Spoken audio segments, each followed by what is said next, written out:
Welcome to the Sleepy Mind channel. Today we are going to explore the coffee plant, a plant that feels familiar almost everywhere, yet can only grow in a surprisingly small part of the world. Coffee is present in daily routines across countless cultures, but the living system behind it depends on conditions that are narrow, specific, and easily disrupted. Behind every cup is a plant that cannot tolerate much variation. Temperature, rainfall, elevation, and soil must align closely for growth to continue. When these conditions drift, even slightly, the plant does not adapt quickly. It slows, weakens, or stops producing altogether. For centuries, coffee plants have been carried across continents, introduced to new landscapes that appeared suitable on the surface. Some of these places supported long-term growth, others did not. The difference was not cultural or economic, it was biological. Let us begin. Coffee began in the forests of Eastern Africa, where it grew as a small tree beneath taller vegetation. These were highland forests, warm but not hot, wet but not flooded, shaded rather than exposed. Conditions here did not swing wildly from season to season. Instead, they stayed within a narrow range year after year. This stability shaped the way the coffee plant learned to grow. In these forests, coffee was never in a hurry. There was no advantage to growing quickly because light arrived gradually through the canopy and water arrived in regular patterns. The plant invested its energy slowly, building woody stems and long-lasting leaves rather than rushing to reproduce. Growth unfolded over years, not months, and this pace became embedded in the plant's biology. Because coffee evolved in this stable environment, it developed limits that still matter today. The plant functions best within a narrow temperature range. When conditions stay moderate, internal processes remain balanced and efficient. When temperatures move too far outside that range, even briefly, the plant struggles to maintain that balance. Instead of compensating, it reduces activity. Cold is especially difficult for coffee. The plant does not have strong defenses against low temperatures. A short cold event can damage tissues, disrupt transport inside the plant, and leave lasting effects that take months or even years to recover from. This is why coffee can thrive in tropical regions, but fails quickly when frost becomes a possibility. Excessive heat creates a different problem. When temperatures rise too high, water loss increases and energy capture becomes less efficient. Leaves respond by slowing their activity, and growth begins to stall. If high temperatures persist, flowering becomes irregular, and fruit development suffers. Once again, the plant does not adapt quickly. It protects itself by doing less. Rainfall patterns are just as important. In its native forests, rain arrived often enough to keep soils moist, but not so intensely that water lingered around the roots. Organic material on the forest floor absorbed water during heavy rain and released it slowly during drier periods. Coffee roots developed close to the surface, where this balance was most reliable. When coffee is grown in places where rainfall is irregular, this balance breaks down. Heavy rains can saturate the soil and reduce oxygen around the roots. Dry periods can interrupt water transport within the plant. Because coffee roots are adapted to consistency, not extremes, stress builds over time rather than being resolved quickly. Elevation plays a role as well. Coffee grows best at specific heights above sea level, where temperatures are slightly cooler and development slows in a controlled way. At these elevations, leaves form more gradually and internal organization improves. In contrast, Elevations that are too low or too high push the plant outside its comfort zone, either through excess heat or excessive cooling. Light exposure reflects the plant's forest origins. Coffee evolved under shade, not in open sunlight. Its leaves are designed to capture moderate light steadily over long periods. When exposed to direct, intense sunlight, leaves lose water more quickly and internal balance is disrupted. This is why shade remains important in many coffee-growing regions, even today. Although coffee is naturally a tree, it is rarely allowed to grow that way in cultivation. Left alone, a coffee tree can grow several meters tall. Over time, growers learned that keeping the plant shorter made harvesting easier and reduced strain on branches. As a result, coffee is usually pruned into a bush form. The plant's biology does not change, but its shape reflects human management rather than natural growth. This pruning does not speed the plant up. Coffee still takes time. A newly planted coffee tree does not produce meaningful harvests right away. It typically takes several years, often around 4 to 5, before the plant reaches reliable production. During these early years, energy is directed toward building roots, stems, and leaves rather than fruit. Even once mature, coffee produces a limited amount. A single healthy plant yields only a small quantity of beans each year. After processing, this often amounts to well under a kilogram of finished coffee. This low output helps explain why coffee remains relatively expensive. Production depends on time, space, and long-term care rather than rapid turnover. As coffee spread beyond Africa, it followed trade routes and human migration. It moved first to the Arabian Peninsula, then into Europe, and later into the Americas and parts of Asia. In each new region, success depended on how closely local conditions matched those of the original forests. Where warmth, rainfall, elevation, and shade aligned, coffee settled in. Where they did not, plants struggled despite human effort. Some regions required constant intervention. Shade structures replaced forest canopies. Irrigation compensated for unreliable rainfall. Pruning controlled growth that the environment no longer regulated naturally. These practices helped maintain production, but they also revealed how narrow the plant's tolerances truly are. What matters most is not where coffee is grown, but how stable those growing conditions remain over time. Average temperatures mean little if extremes occur. Annual rainfall totals matter less than how that rain is distributed. The coffee plant responds to moments of stress, not long-term averages. This history explains why coffee behaves the way it does. Growth is measured. Recovery is slow. Productivity depends on maintaining balance rather than pushing limits. These traits are not weaknesses. They are the result of a long relationship with stable environments that rewarded patience over flexibility.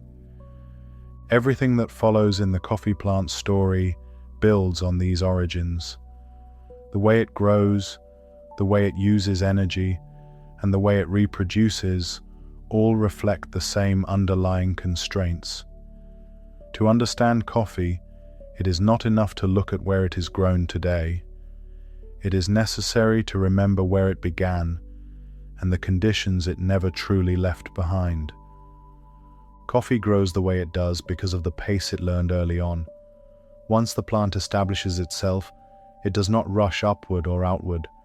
It builds slowly, adding structure year by year, shaping a form meant to last, rather than expand quickly. At its core, coffee is a woody perennial. Left unpruned, it grows as a small tree with a single main stem and layered branches. This woody structure is not decorative.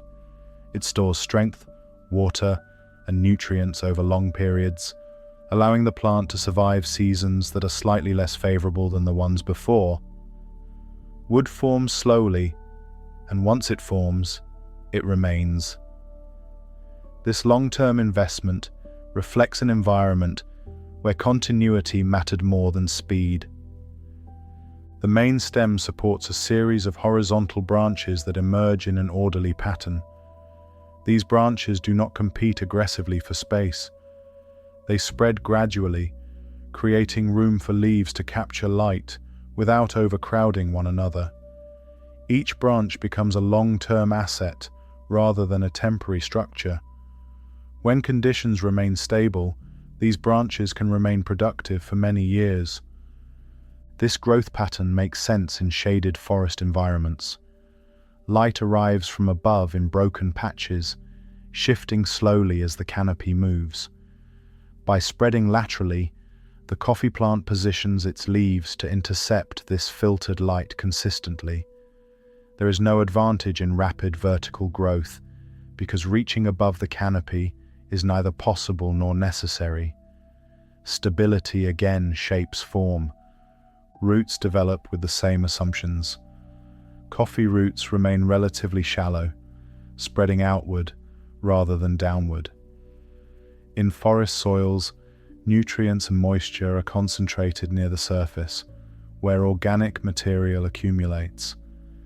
Decomposing leaves and woody debris enrich the upper layers of soil, creating a zone where resources are released steadily rather than in sudden bursts. Because of this, coffee roots are not built to search deeply for water or nutrients. They expect availability close by and respond poorly when that expectation is not met. In loose, well-structured soils, roots spread easily and maintain consistent contact with moisture and oxygen. In compacted or disturbed soils, growth slows, and the plant begins to conserve energy rather than extend itself. The relationship between roots and soil organisms plays an important role here. Forest soils support dense communities of microbes and fungi that help regulate nutrient availability.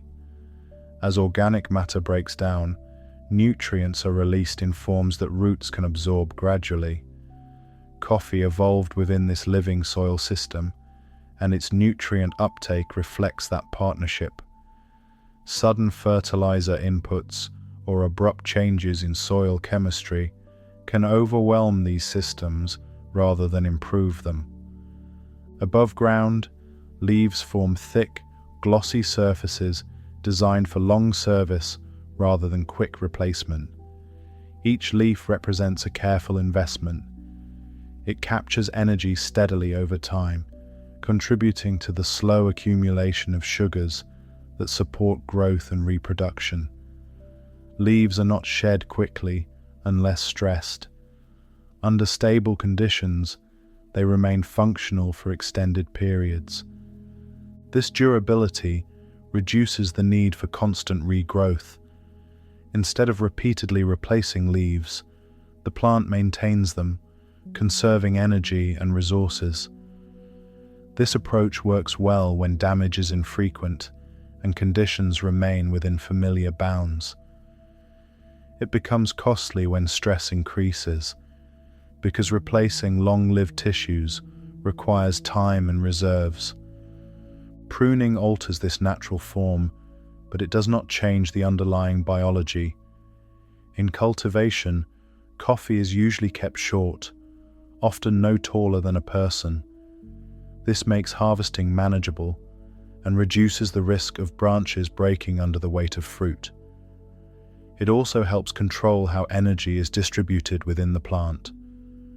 When pruned, the coffee plant responds by redirecting growth rather than accelerating it. New branches form, but they do so at the same measured pace. The plant does not suddenly behave like a fast-growing shrub. Its internal timing remains slow, shaped by years of adaptation to stable conditions. This is one reason coffee takes time to establish. After planting, the early years are spent building structure rather than producing fruit. Roots spread, stems thicken, and branches form in preparation for later demands. Only once this framework is in place does the plant begin to invest meaningfully in reproduction. The slow buildup of structure supports long-term productivity. A well-formed coffee plant can remain productive for decades under the right conditions. Yield may rise gradually, peak, and then decline slowly as tissues age. Sudden collapse is uncommon unless stress becomes severe. Longevity depends on maintaining the balance that allowed the plant to grow steadily in the first place. Environmental disruption interrupts this process. Poor soils, inconsistent moisture, or temperature extremes force the plant to divert energy towards survival rather than structure. Growth becomes uneven. Branches weaken. Leaves are lost more frequently. Over time, the entire framework becomes less capable of supporting fruit. The physical form of the coffee plant is therefore not accidental. It is the visible outcome of long-term decisions shaped by environment. Slow growth, sturdy structure, and careful allocation of resources allowed the plant to persist where conditions were dependable. These same traits now define how coffee responds to cultivation and management. Understanding this foundation helps explain why coffee cannot be treated like fast-growing annual crops. Its pace is fixed by history. Attempts to push growth too quickly often lead to long-term problems rather than immediate gains. The plant responds best when allowed to build and maintain its structure gradually. From this physical framework emerges everything else the plant does. Leaves regulate energy capture, roots manage water and nutrients, branches support flowering and fruiting over many years. All of these functions depend on the slow, steady construction of form that began long before cultivation. Leaves are where the coffee plant's slow approach to life becomes most visible. Once the plant has built its basic structure, leaves take on the steady work of gathering energy day after day. They are not designed for brief bursts of activity. They are built to perform reliably over long stretches of time. Coffee leaves are broad, dark green, and relatively thick. Their surface reflects an environment where light is available but filtered. In forest shade, light arrives in soft intervals rather than direct exposure. The leaf's shape and texture allow it to capture this light efficiently without losing too much water. Each leaf represents a long-term investment rather than a temporary tool. Unlike plants that shed and replace leaves quickly, coffee keeps its leaves for extended periods when conditions are stable. This reduces the need for constant regrowth and allows energy capture to remain steady. As long as moisture and temperature remain within a comfortable range, these leaves continue working quietly, supporting the plant's slow accumulation of resources. Inside each leaf, photosynthesis converts light into sugars. This process does not aim for speed, it aims for balance. Energy is produced at a rate that matches the plant's ability to use and store it. When light is moderate and water is available, this system operates smoothly. When conditions change, the plant responds by adjusting output rather than forcing production. Water plays a central role here. Leaves lose water as they exchange gases with the air. In shaded environments, this loss remains manageable. In open, sun-exposed conditions, water loss increases quickly. Coffee leaves respond by limiting activity, closing off exchange to protect internal balance. This protective response slows energy production, but it prevents long-term damage. Because of this, coffee performs best where light and moisture are aligned. Shade reduces stress and allows leaves to remain active longer throughout the day. In many growing regions, trees or artificial shade structures are used not to reduce yield, but to stabilize it. Consistent energy capture over time matters more than short periods of intense production. The sugars produced in the leaves do not stay there.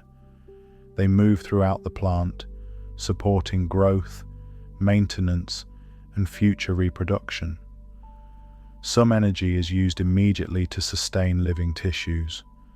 Some is stored in stems and roots, held in reserve for later use. This steady allocation reflects the plant's long-term strategy. Leaves act as regulators in this system. When energy supply exceeds demand, storage increases.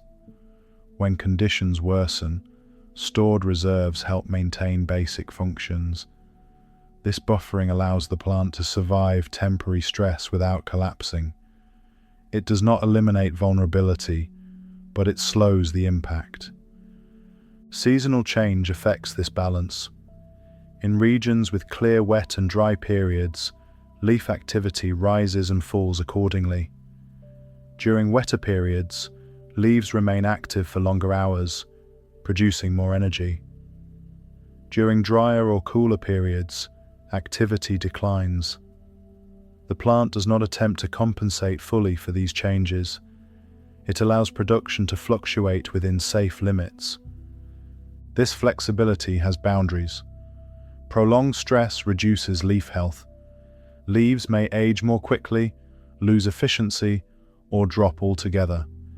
Replacing them requires energy that could otherwise support growth or fruiting. Over time, repeated stress reduces the plant's overall capacity to capture energy, leading to gradual decline rather than sudden failure. Leaf placement also matters. Coffee branches hold leaves in positions that minimize overlap and shading between them. This arrangement supports even light distribution across the plant. When pruned correctly, this structure helps maintain consistent energy flow. When overcrowded, leaves compete for light, reducing overall efficiency.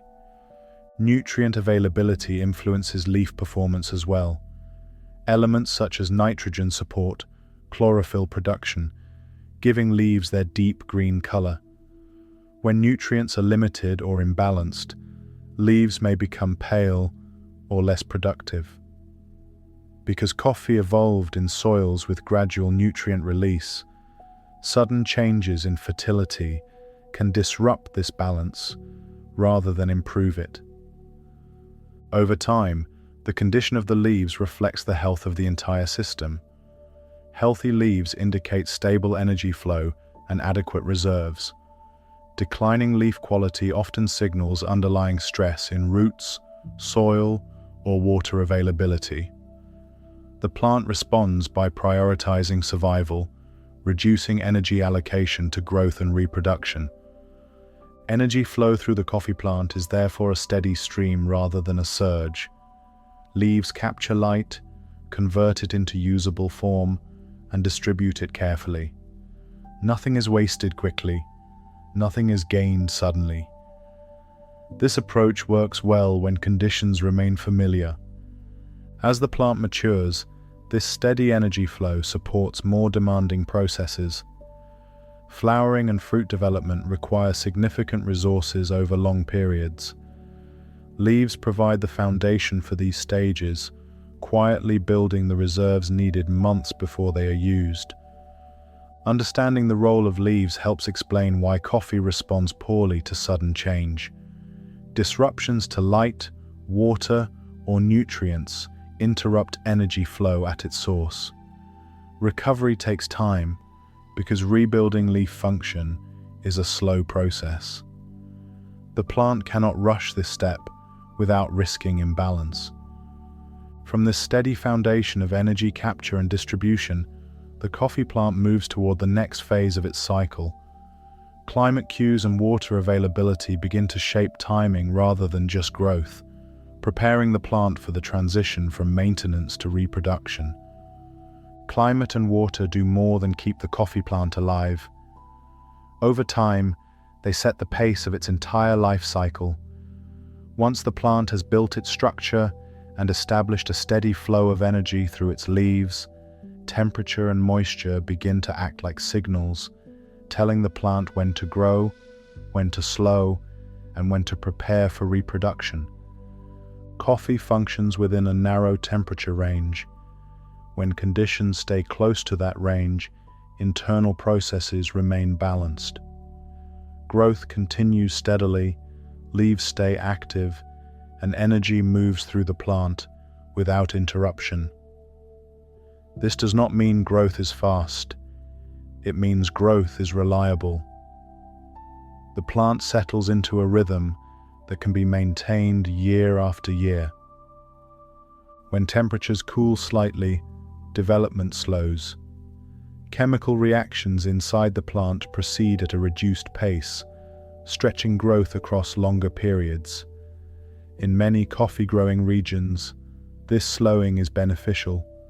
Leaves form more gradually, sugars accumulate at a steadier rate, tissues become more organized and dense. As long as temperatures remain above critical thresholds, this slower pace supports long-term balance rather than causing harm. Cold beyond tolerance creates problems quickly. Coffee does not have strong defenses against low temperatures. Cells are easily damaged when cold interrupts internal transport and structure. Even a brief exposure can leave lingering effects. Growth may resume afterward, but the plant often carries the cost forward in weakened tissues and reduced productivity. Repeated cold events compound this damage, gradually narrowing what the plant can support. Heat presents a different challenge. High temperatures increase water loss from leaves and speed up internal processes beyond comfortable limits. Photosynthesis becomes less efficient. Respiration increases, consuming sugars that would otherwise support growth or storage. The plant responds by reducing activity, closing down processes that would push it further out of balance. Growth slows, and development becomes uneven.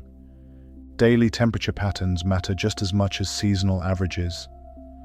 Regions with warm days and cooler nights often support healthier coffee plants than places with constant heat.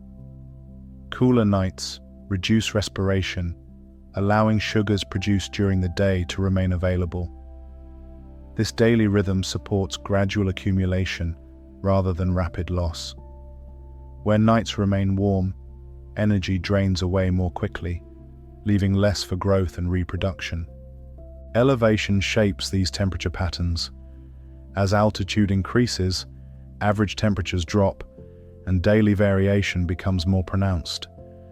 In certain elevation ranges, these changes align well with the coffee plant's needs. Growth slows slightly, but remains steady and organized. At higher elevations, development stretches out even further, sometimes improving bean quality at the cost of reduced yield. Beyond these ranges, cold stress begins to outweigh any benefit. At lower elevations, excess heat becomes the limiting factor. Leaves experience greater water loss. Energy capture becomes less efficient. The plant must work harder to maintain balance. Without shade or consistent moisture, stress accumulates. Over time, this leads to reduced flowering and lower fruit development, even if the plant remains alive. Water availability works alongside temperature to regulate timing. Coffee depends on consistent moisture to maintain transport within stems and leaves. When water is available, nutrients and sugars move smoothly through the plant. Growth continues. When moisture declines, transport slows, and activity begins to ease back. In many coffee-growing regions, rainfall follows seasonal patterns rather than remaining constant. Wet periods support active growth and energy accumulation. Dry periods introduce controlled stress. This alternation is not accidental. It plays a central role in preparing the plant for reproduction. Flower buds often form months before flowering occurs. During drier or cooler periods, these buds remain dormant. The plant holds them in reserve, maintaining readiness without committing resources fully. When rains return and moisture becomes available again, internal pressure builds. Buds swell and open within a relatively short window, leading to synchronized flowering across the plant. This synchronization increases the chances of successful pollination and even fruit development. When flowers open together, insects are more likely to move pollen between them efficiently. Fruit then develops on a similar timeline, simplifying the plant's internal management of resources. If rainfall becomes unpredictable, this system breaks down. Irregular moisture can trigger partial flowering or repeated small flowering events rather than one coordinated release. Some flowers may open too early, others may fail to open at all. Fruit development becomes uneven, increasing strain on the plant and reducing overall yield. Soil moisture moderates these effects. Soils rich in organic matter absorb water during heavy rain and release it gradually during dry periods. This buffering smooths transitions and reduces stress. Roots remain in contact with moisture, even when surface conditions change. In contrast, shallow or compacted soils amplify extremes, exposing roots to sudden saturation, followed by rapid drying. Water stress affects more than growth and flowering. It influences how nutrients move through the plant. Limited moisture reduces transport efficiency, slowing the movement of sugars and minerals. Leaves may remain present, but function less effectively. Over time, this compounds stress and alters the timing of future growth and reproduction. The coffee plant responds to these signals cautiously. It does not attempt to override environmental cues. Instead, it follows patterns shaped by long exposure to stable climates. When temperature and rainfall arrive in familiar sequences, development proceeds smoothly. When signals arrive out of order, activity slows or pauses. Extended drought forces the plant to conserve energy. Growth nearly stops. Leaves may be shed to reduce water loss. Stored reserves are used to maintain basic functions. Recovery begins only when moisture returns and internal balance can be restored. Even then, rebuilding takes time. Excessive rainfall creates its own problems. Prolonged saturation reduces oxygen availability in the soil, impairing root function. Nutrient uptake declines. The plant may appear lush at first, but internal stress builds. Leaves may yellow or drop as transport systems falter. Again, recovery depends on returning to familiar conditions rather than pushing through stress. Timing is the unifying theme in these responses. Coffee is not designed to respond quickly. It is designed to respond correctly. Slowing growth, delaying flowering, and conserving energy protect long-term survival, even when short-term productivity declines. As these patterns repeat year after year, the coffee plant learns what to expect. When temperatures rise and fall in familiar ways, and when rain arrives in recognizable seasons, the plant moves through its cycle without urgency. Growth slows when it needs to. Activity resumes when conditions allow. Nothing is forced. When those patterns begin to shift, the plant does not react dramatically. It becomes cautious. Flowering may arrive unevenly. Growth may pause longer than before. Energy is held back rather than spent. These changes are not signs of failure. They are signs of restraint. Long dry periods push the plant to conserve what it has built. Leaves may be shed to reduce water loss. Growth nearly stops. Internal reserves are used quietly to maintain basic functions. When moisture finally returns, recovery begins slowly, not all at once. New growth appears only after balance is restored. Excess water causes a different kind of stress. Roots struggle when soils remain saturated for too long. Nutrient movement slows. Leaves may lose color or drop unexpectedly. The plant continues living, but it does so carefully, limiting activity until conditions improve. What matters most is not how extreme these conditions become, but how often they repeat. Occasional stress can be absorbed, constant disruption cannot. The coffee plant responds by narrowing its focus, preserving structure and energy rather than pushing forward. Over time, temperature and water stop acting like background conditions and begin to guide the plant's decisions. Growth, rest, and preparation fall into rhythm with the environment. When that rhythm holds, the plant remains productive. When it breaks, progress slows. At this point in the plant's life, growth alone is no longer the priority. The plant begins holding energy rather than spending it. Internal signals shift. Attention turns away from building new structure and towards something that requires patience and precise timing. This is where the coffee plant begins preparing for reproduction. As the coffee plant reaches this stage, reproduction becomes the most demanding thing it will attempt.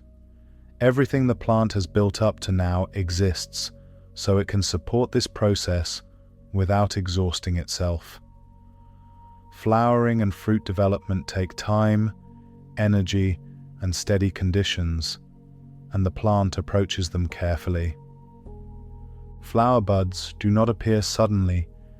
They begin forming quietly, often months before anything is visible. These buds develop along the branches at the points where leaves attach, tucked close to the stem. At first, they remain small and inactive. The plant keeps them in reserve while it continues gathering energy and monitoring conditions. During dry or cooler periods, these buds stay dormant. The plant does not rush them forward. This pause is important. It allows resources to accumulate and keeps flowering aligned across the plant rather than scattered over time. The buds wait for a signal that conditions are right. That signal usually comes with rain. When moisture returns after a dry period, water moves quickly through the plant. Internal pressure increases, and the dormant buds respond almost at once. Within a short window, often just a few days, flowers open across the branches together. Coffee flowers are small, white, and short-lived. They do not last long. Many open in the morning and fade within a day or two. This brief window is enough. Their purpose is not to persist, but to transfer pollen efficiently while conditions are favorable.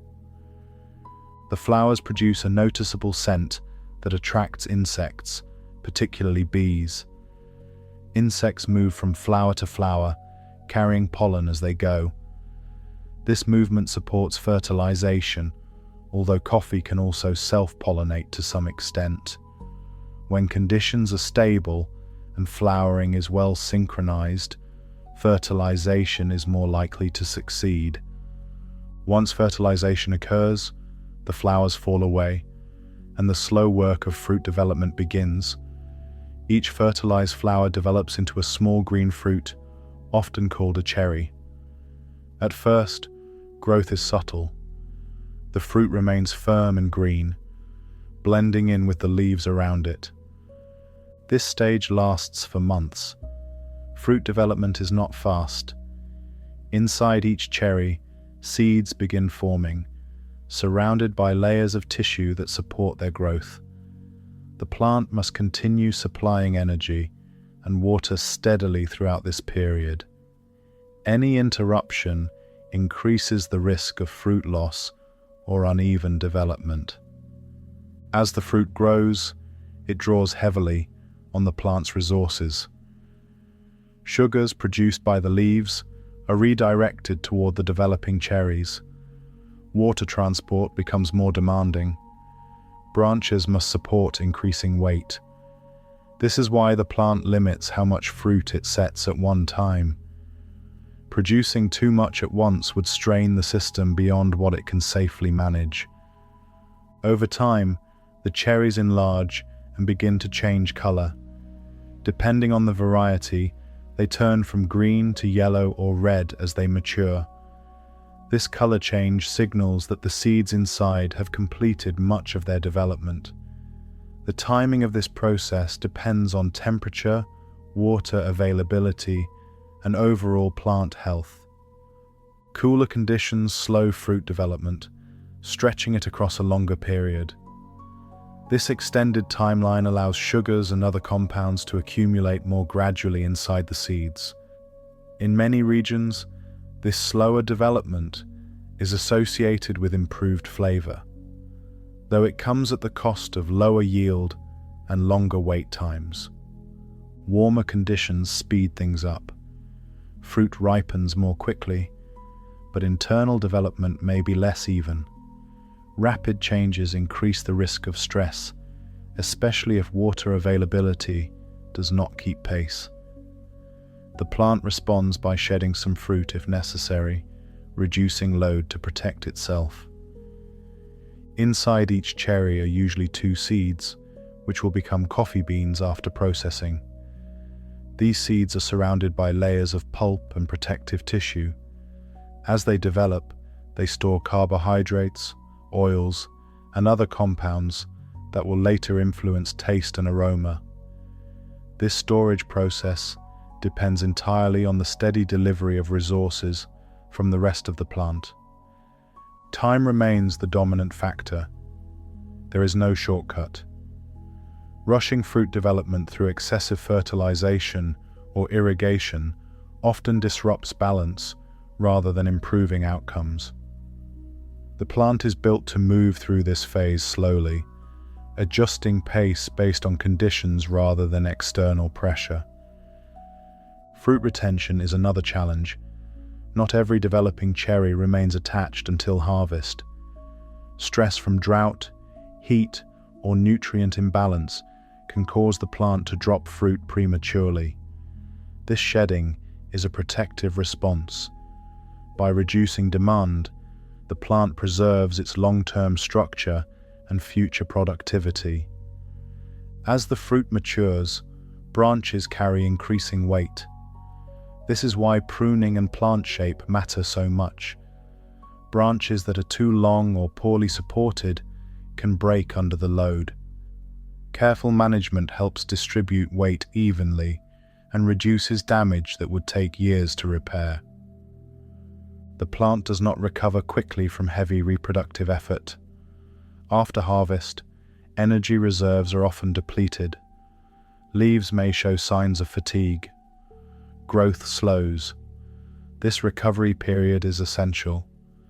During this time, the plant rebuilds reserves, repairs tissues, and prepares for the next cycle. Harvest itself affects the plant. Removing fruit reduces demand, but the process can also damage branches and leaves if done roughly. Gentle harvesting preserves the structure the plant has taken years to build. Aggressive handling increases stress and lengthens recovery time. Over repeated cycles, the balance between reproduction and recovery determines the plant's lifespan. Well-managed plants maintain steady yields over many years. Poorly managed ones decline more quickly, producing less fruit and becoming more vulnerable to disease and environmental stress. Reproduction in coffee is therefore not a single event, but a long sequence. It begins with quiet preparation, moves through a brief flowering window, stretches across months of fruit development, and ends with a period of recovery. Each part depends on the one before it, and none can be rushed without consequence. This careful pacing reflects the plant's history. Coffee evolved to reproduce under stable conditions, where timing mattered more than speed. Even in cultivation, that history remains present. The plant succeeds when allowed to follow its own rhythm, guided by water, temperature, and time. By the end of this phase, the coffee plant has committed a large portion of its stored energy to reproduction. What happens next depends on how well it is allowed to recover and how it fits into the larger system around it, including soil, climate, and human management. After fruit development slows and harvesting begins, the coffee plant shifts into a different rhythm.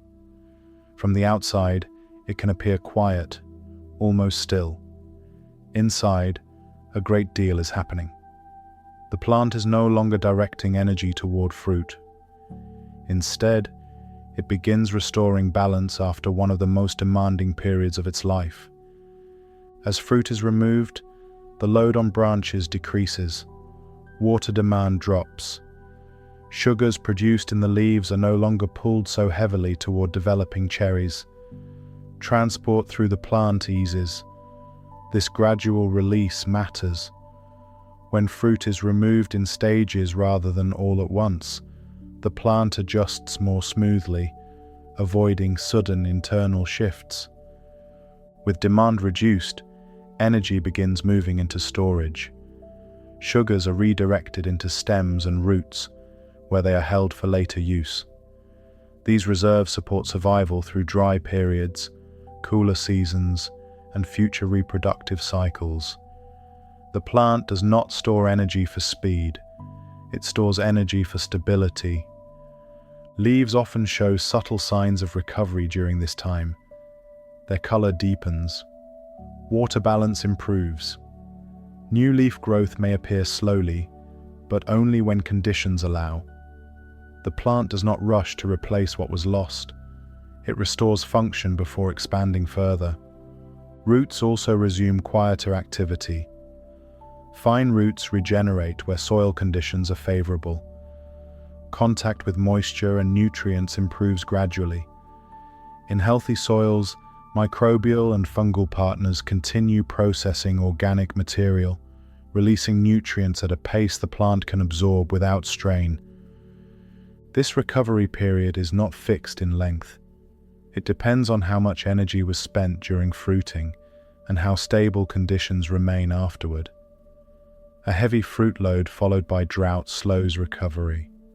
Moderate fruiting followed by consistent moisture allows reserves to rebuild more quickly. The plant responds to what it experiences rather than what is expected. Age influences this process. Younger plants often recover more easily. Their tissues are flexible. Their transport systems move resources efficiently. Older plants recover more slowly. Wood becomes denser. Internal pathways lose some capacity.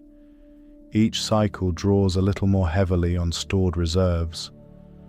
Over many years, this gradual change shapes productivity. Coffee plants rarely fail suddenly. Yield often increases slowly after maturity, stabilizes for a period, then begins a gradual decline. Branches produce fewer flowers. Fruit sets become lighter. Recovery after harvest takes longer. This decline reflects accumulated cost rather than single events. Each reproductive cycle leaves a trace. Each period of stress narrows what the plant can support next time. Even under careful management, aging continues. The surrounding environment plays a large role in how this aging unfolds. In systems that resemble the plant's original forest conditions, recovery is smoother. Shade moderates temperature. Leaf litter builds organic matter. Moisture remains available longer after rain. Stress is absorbed by the system rather than concentrated on the plant. In these settings, Coffee plants often remain productive for longer periods. Decline is slower. Recovery after difficult seasons is more complete. The plant does not need to compensate aggressively because conditions remain within familiar bounds. In more exposed systems, recovery depends heavily on intervention. Irrigation replaces rainfall. Fertilizer replaces slow nutrient cycling. Shade may be absent or inconsistent. These inputs can support productivity, but they also increase dependence. When inputs are reduced or disrupted, stress appears quickly. Soil condition becomes increasingly important as plants age. Compacted soils restrict root growth. Poor drainage increases stress during wet periods. Nutrient imbalances reduce leaf efficiency. Over time, these issues limit recovery and accelerate decline. The coffee plant responds to these pressures conservatively. Growth slows further. Leaf replacement becomes less frequent. Energy is allocated toward survival rather than expansion. These responses preserve structure but reduce yield. Disease and pests often take advantage of this weakened state.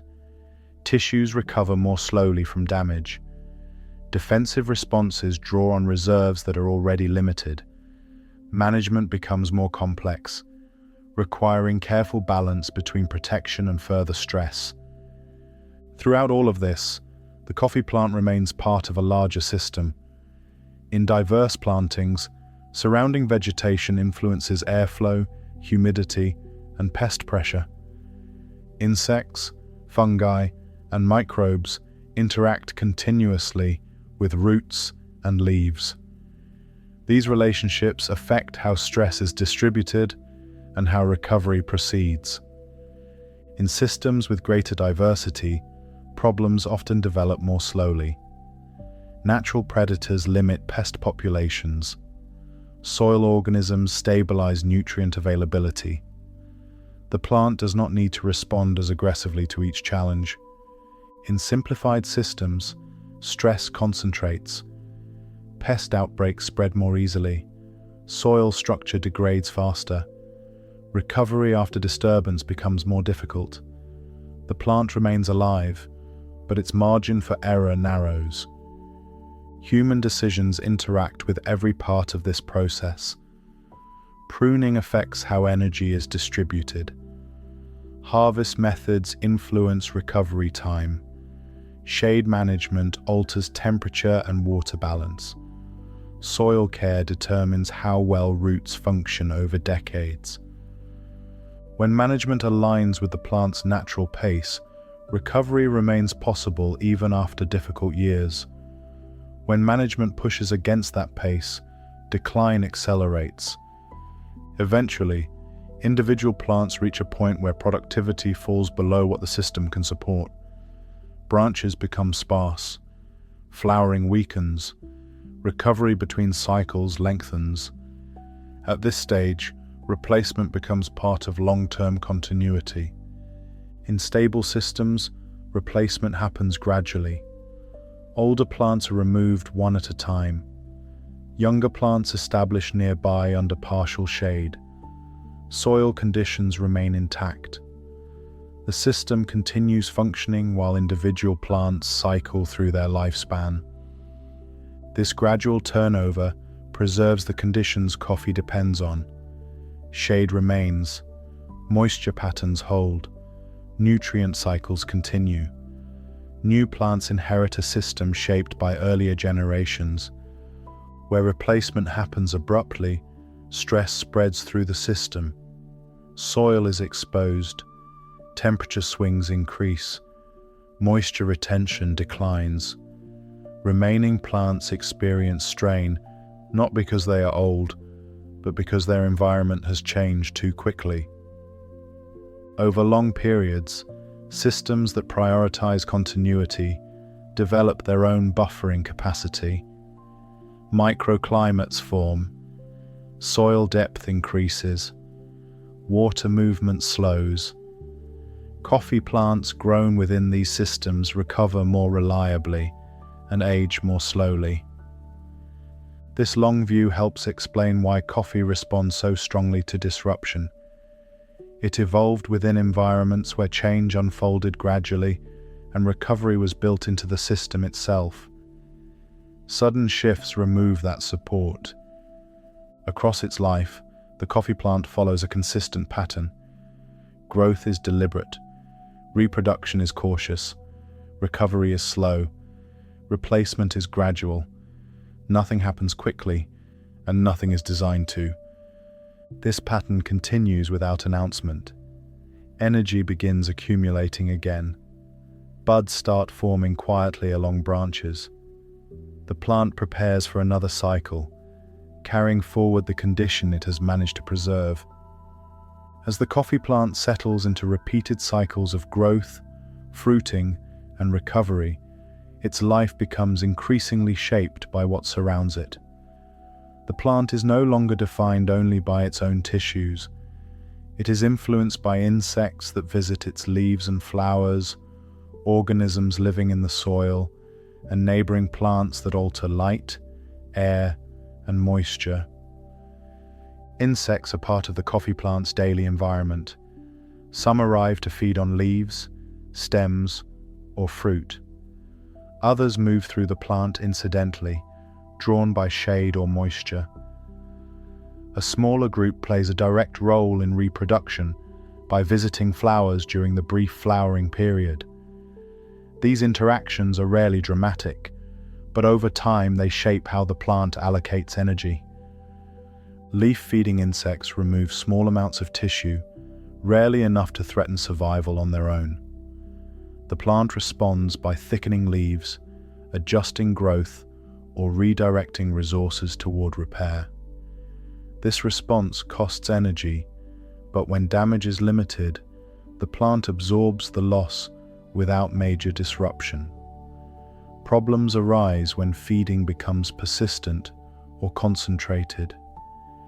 In stable systems, insect populations tend to remain balanced. Predators and parasites keep numbers in check. Damage spreads slowly rather than intensifying. The coffee plant continues functioning with minimal adjustment. In simplified systems, these checks weaken. Certain insects multiply rapidly, feeding repeatedly on the same tissues and forcing the plant to divert more energy toward defense. The plant's defenses are subtle. Coffee does not rely on rapid chemical responses or dramatic structural changes. Instead, it adjusts growth patterns, leaf toughness, and energy distribution. These changes reduce damage over time, but they also reduce growth and productivity. Defense comes at a cost. Diseases follow similar patterns. Fungal and bacterial organisms are always present in the environment. Under stable conditions, most remain dormant or limited. When stress increases, tissues weaken and disease gains an advantage. Recovery then depends on both the plant's internal reserves and the broader system's ability to limit spread. Soil organisms play a quieter but equally important role. Beneath the surface, roots interact continuously with fungi, bacteria, and other microorganisms. These organisms break down organic matter, regulate nutrient availability, and influence how roots absorb water and minerals. Coffee evolved within soils rich in this activity, and its roots remain closely tied to it. When soils are alive and undisturbed, nutrients move gradually from organic matter into forms roots can absorb. This steady release aligns with the plant's slow pace. Sudden nutrient surges are rare. Balance is maintained without excess. Disturbance disrupts this relationship. Compaction reduces oxygen. Heavy inputs alter microbial communities. Organic matter declines. Roots lose contact with the processes they depend on. The plant may remain alive, but nutrient uptake becomes less efficient, increasing stress during growth and recovery. Surrounding vegetation influences these interactions as well. Shade trees moderate temperature and humidity. Their roots stabilize soil. Their leaf litter contributes organic matter. Together, these effects shape the microenvironment the coffee plant experiences every day. In shaded systems, temperature swings soften. Moisture lingers longer after rain. Air movement changes, affecting leaf drying and disease pressure. None of these effects is dramatic on its own. Over years, they reduce stress and support steadier recovery. Open systems expose plants to greater extremes. Heat builds quickly. Soil dries faster. Rainfall impacts are harsher. The coffee plant responds by slowing growth and increasing dependence on external support. Productivity becomes possible, but less resilient. Competition also shapes the plant's experience. Neighboring plants draw water and nutrients from the same soil. In balanced systems, this competition is moderate and predictable. Roots occupy different layers. Resource use remains distributed. In overcrowded or poorly managed systems, competition intensifies. Roots overlap excessively. Moisture becomes scarce. The coffee plant responds by limiting growth and reducing fruit load. Survival takes precedence over yield. Over time, these interactions accumulate. A plant growing in a stable, diverse system experiences fewer sharp stresses. Damage is spread out. Recovery remains possible. A plant growing in a simplified, exposed system encounters more frequent strain. Recovery slows. Decline accelerates. The coffee plant does not distinguish between causes. It responds to the total experience of its environment. Stress from insects, disease, soil, water, and temperature blends together. The plant adjusts its pace accordingly. Human intervention alters these relationships continuously. Pesticides reduce some pressures but may disrupt others. Fertilizers increase nutrient availability but alter soil biology. Shade removal increases light but raises temperature and water loss. Each decision shifts balance in one direction while creating new constraints. Successful systems tend to be those where intervention supports stability rather than speed. Inputs are used to maintain balance, not override it. Change is introduced gradually. The plant is allowed to adjust without being forced. As seasons repeat, the coffee plant settles into a pattern shaped as much by its surroundings as by its own structure. Growth and reproduction continue, but their expression depends on how evenly stress is distributed across time. In years when conditions remain familiar, the plant moves through its cycle with little adjustment. In years when pressure increases, it responds by narrowing focus and conserving energy. These responses are consistent, predictable, and slow. This long interaction between plant and environment explains why coffee behaves differently from faster-growing crops. It does not rebound quickly from disruption. It does not compensate aggressively.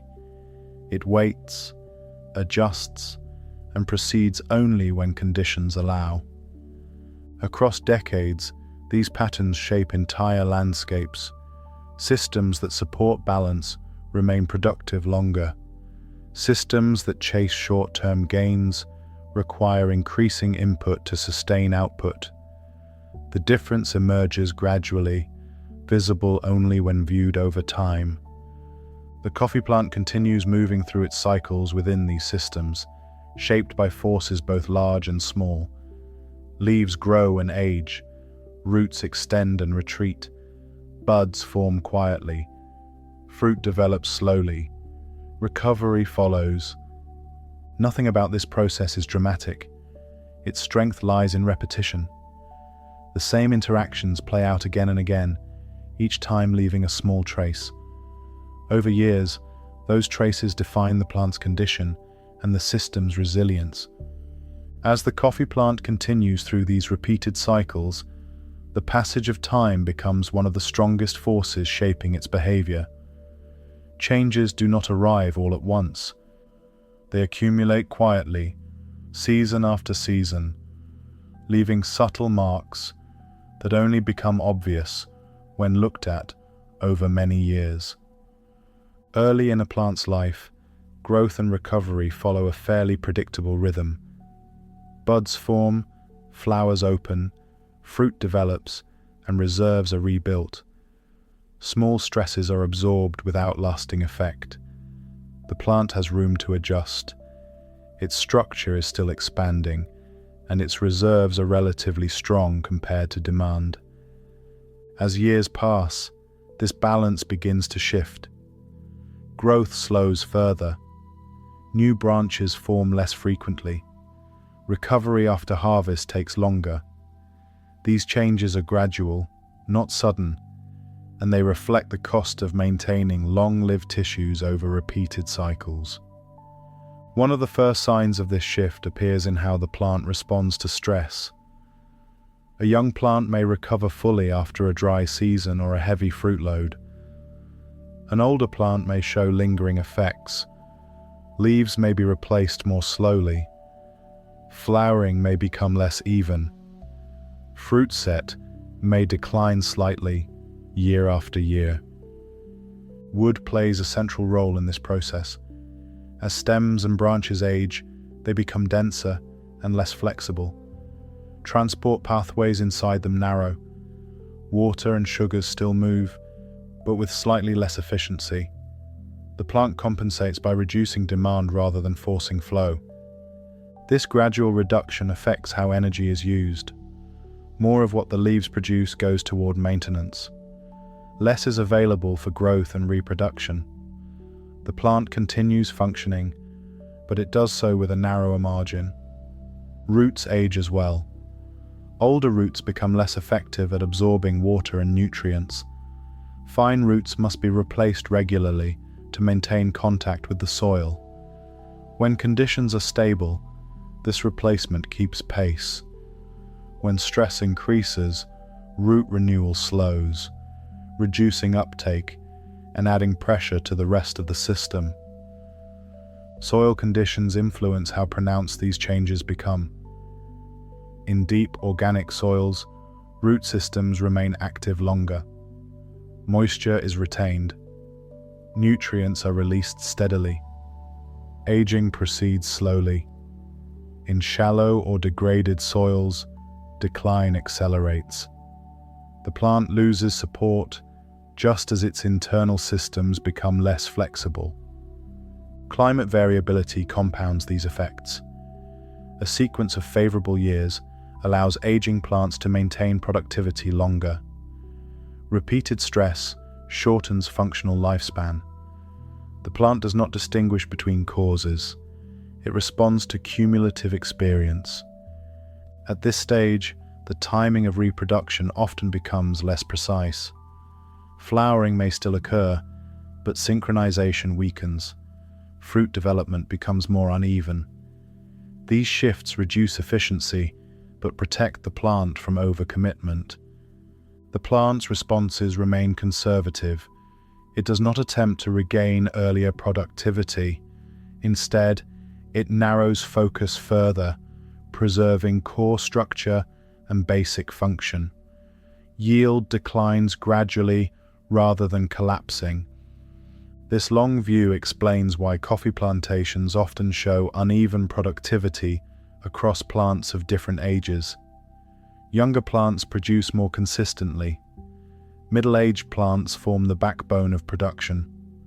Older plants contribute less fruit, but still shape the system around them. These older plants continue to influence soil, shade, and microclimate. Their roots stabilize ground. Their branches alter airflow. Their presence moderates conditions for younger plants nearby. Even as productivity declines, their role remains significant. Replacement becomes part of this long timeline. New plants are introduced, while older ones are still present. This overlap maintains continuity. The system remains intact, while individual plants cycle through stages of productivity. How this replacement is managed has lasting consequences. Gradual replacement preserves soil structure and microclimate. Abrupt removal exposes the system to stress. Younger plants then face harsher conditions, slowing establishment and increasing vulnerability. In systems where replacement is staggered, recovery extends beyond individual plants. Soil organisms adjust smoothly. Shade remains consistent. Moisture patterns hold. The entire system absorbs change rather than reacting to it. In contrast, rapid turnover resets conditions repeatedly. Soil loses organic matter. Temperature swings increase. Water availability becomes less predictable. Plants must rely more heavily on external support to survive. These differences are rarely visible in the short term. They emerge only across many cycles. A single productive year can occur in almost any system. Long-term stability cannot. As the coffee plant moves through later stages of its life, its relationship with time becomes increasingly important. Each decision to grow, flower, or rest carries forward into the next cycle. The plant behaves as though it expects the future to resemble the recent past. When that expectation holds, progress continues. When it does not, the plant slows further, preserving what it can. This cautious approach has allowed coffee to persist in stable environments for generations. The same pattern appears at larger scales.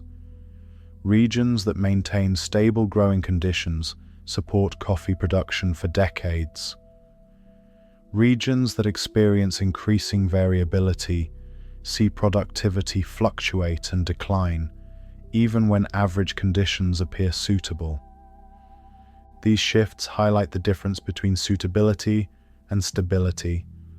Coffee does not respond to averages, it responds to sequences. A run of stressful seasons matters more than a single extreme event.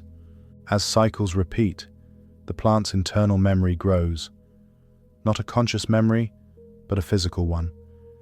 Tissues reflect past conditions. Reserves reflect past strain. Structure reflects past growth choices. This accumulated history shapes every new response. A flowering event does not begin from a blank state. It begins from whatever condition the plant has managed to preserve. At this point in the plant's life, the system around it matters more than ever.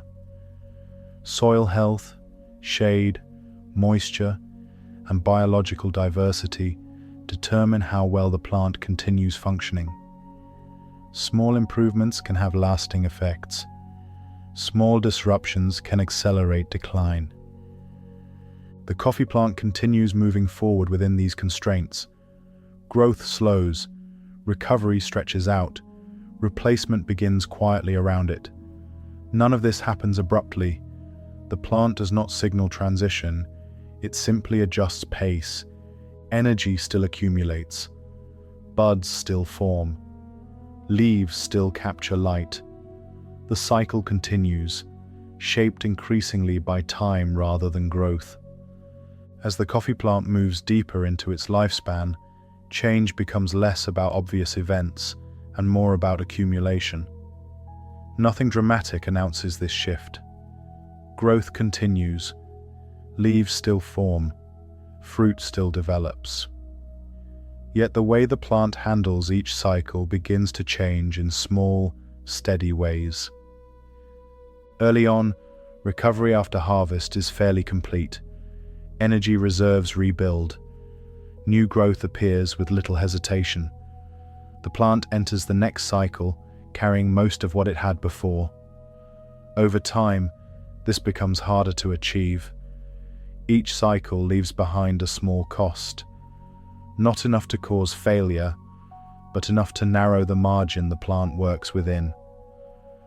One of the first places this shows is in branch growth. New branches still form, but less frequently. Extension slows. Nodes along the stem space out more gradually. The plant does not stop growing. It simply adds less each year, choosing maintenance over expansion. Leaves follow a similar pattern. They still emerge healthy when conditions allow, but replacement slows. Older leaves remain in place longer, continuing to function even as efficiency declines slightly. This strategy conserves energy, but it also means the plant becomes less responsive to sudden opportunity. Inside the plant, transport systems age as well. Water and sugars continue moving through stems and branches, but pathways become less flexible. The plant compensates by reducing demand. Growth slows further. Fruit load becomes lighter. Balance is preserved by doing less rather than forcing more. Roots carry much of this burden. Fine roots must be replaced continually to maintain contact with moisture and nutrients. In younger plants, this turnover keeps pace with demand. In older plants, replacement slows, especially when soil conditions are less than ideal. Uptake efficiency declines gradually, adding pressure to the rest of the system. Soil health becomes increasingly important at this stage. In deep, well-structured soils, roots remain active longer. Moisture stays available between rain events. Nutrients continue cycling steadily. These conditions soften the effects of aging. In shallow or compacted soils, decline accelerates. Roots lose access, just as internal systems lose flexibility. Seasonal patterns still guide the plant's behavior, but responses become more conservative. Flowering may still occur in response to rain, yet synchronization weakens. Buds open over a longer window. Fruit development becomes less uniform. These changes reduce strain, but also reduce efficiency. The plant does not attempt to restore earlier productivity. It does not try to compensate for lost capacity. Instead, it narrows focus further, directing energy toward survival and basic function. Yield declines slowly rather than abruptly. This gradual shift explains why coffee fields often show uneven production, even when plants appear similar. Age differences matter. Plants only a few years apart can behave very differently under the same conditions. Younger plants respond quickly, older plants respond carefully. Despite reduced productivity, older plants continue shaping their environment. Their roots stabilize soil. Their branches provide shade. Their presence moderates temperature and moisture for neighboring plants. They remain part of the system even as their individual output declines. This overlap between generations is important. New plants establish beneath older ones, benefiting from the conditions already in place. Shade softens light. Leaf litter builds soil. Moisture patterns remain familiar. The system supports continuity rather than disruption. When replacement is handled gradually, stress remains low. Removing one plant at a time preserves structure. Soil organisms adjust without collapse. Younger plants grow into an environment shaped by previous generations, rather than starting from bare ground. Where replacement happens abruptly, the system reacts differently. Soil is exposed, temperature swings increase, moisture evaporates faster. Young plants face harsher conditions during their most vulnerable stage. Establishment slows. Dependence on external inputs increases. Over time, these choices determine how long coffee production remains viable in a given place. Fields managed for continuity maintain productivity longer. Fields managed for rapid turnover require increasing effort to sustain output. The coffee plant itself responds consistently. In stable systems, aging slows. Recovery remains possible even after difficult seasons. In unstable systems, decline accelerates. Stress compounds rather than dissipates. Disease pressure follows similar patterns. Older plants with reduced recovery capacity are more vulnerable. In diverse systems, natural checks slow spread. In simplified systems, outbreaks move faster and require intervention. Each response draws further on the plant's limited reserves. Through all of this, the coffee plant continues operating according to the same basic rules. It does not adapt by changing strategy. It adapts by narrowing activity. Growth slows. Reproduction becomes lighter. Recovery stretches out. Time becomes the dominant influence. Not time as a measurement, but time as accumulated experience. Every season leaves a mark. Every stress alters what the plant can support next. This accumulated history shapes future cycles. Flowering does not begin from a blank state. It begins from whatever condition the plant has managed to preserve. The plant behaves as though it expects tomorrow to resemble yesterday, adjusting only when that expectation fails. When sequences of favorable seasons occur, aging plants maintain function longer.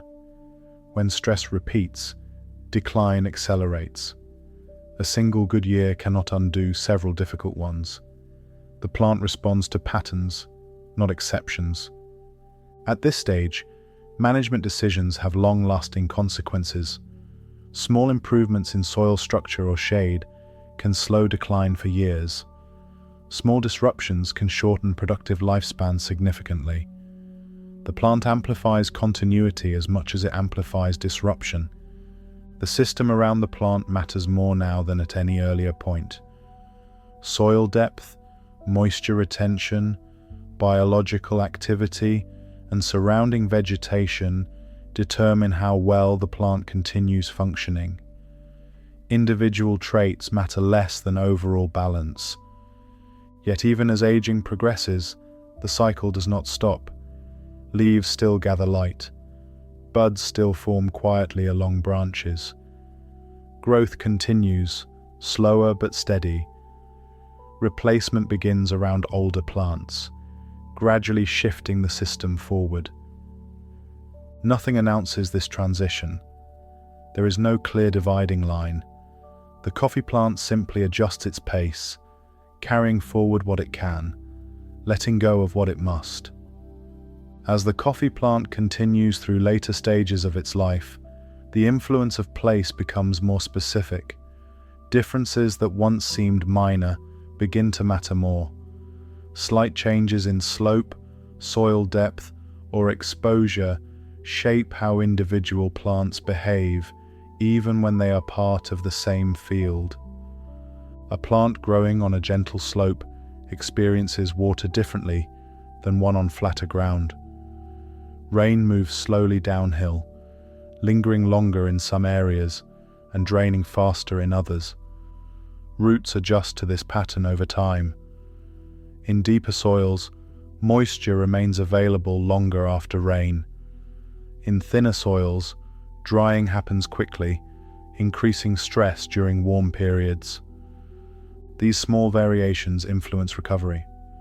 Plants with steadier access to moisture rebuild reserves more easily after harvest.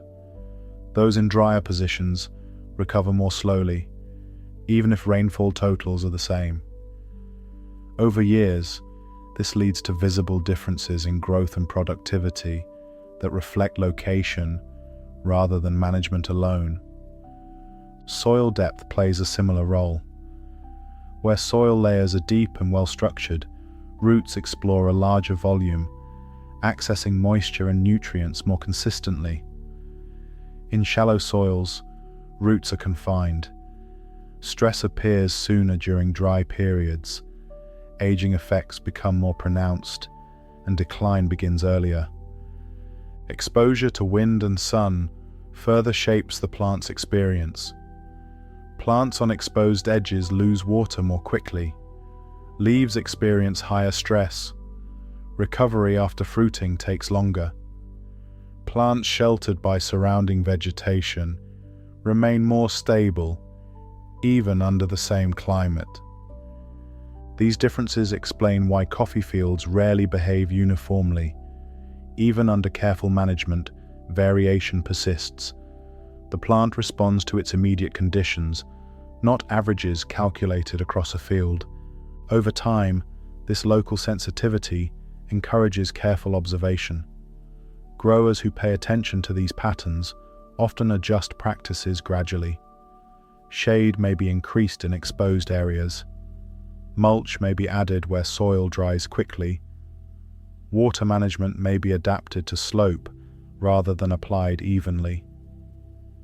When these adjustments work with the plant's natural responses, stress is reduced without forcing change. The plant recovers more completely. Aging slows. Productivity remains steadier across years. When adjustments ignore local conditions, stress concentrates. Some plants decline faster. Others appear unaffected. Management becomes reactive rather than supportive. This sensitivity to place is not a flaw. It reflects the coffee plant's long history in stable, complex environments where small differences mattered. The plant evolved to respond to immediate surroundings rather than broad conditions. As cycles repeat, these responses accumulate. Plants in favorable positions maintain function longer. Plants in marginal positions decline earlier. Replacement begins unevenly, shaped by micro-conditions rather than age alone. New plants entering the system experience these same differences from the start.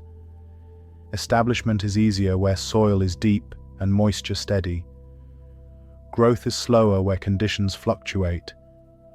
Over time, patterns repeat across generations. This continuity gives coffee landscapes a layered quality. Older plants shape conditions for younger ones. Soil structure reflects decades of root activity. Organic matter builds gradually. Microclimates stabilize in some areas, while remaining exposed in others. In these layered systems, change moves slowly. Stress does not disappear, but it is absorbed. Recovery remains possible because the environment supports it. In contrast, systems that are simplified lose this buffering capacity. Uniform management removes variation rather than responding to it. Soil structure becomes more similar across the field, often shallower and less resilient. Plants experience sharper stress during adverse conditions. The coffee plant responds by narrowing its activity further. Growth slows. Fruit loads decrease. Recovery stretches out. The system continues functioning, but with less flexibility. As time passes, this difference becomes more pronounced. Fields managed with attention to variation remain productive longer. Fields managed uniformly require increasing input to sustain output. These patterns influence not only yield, but stability.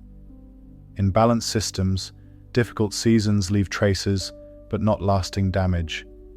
In stressed systems, each difficult season compounds the next.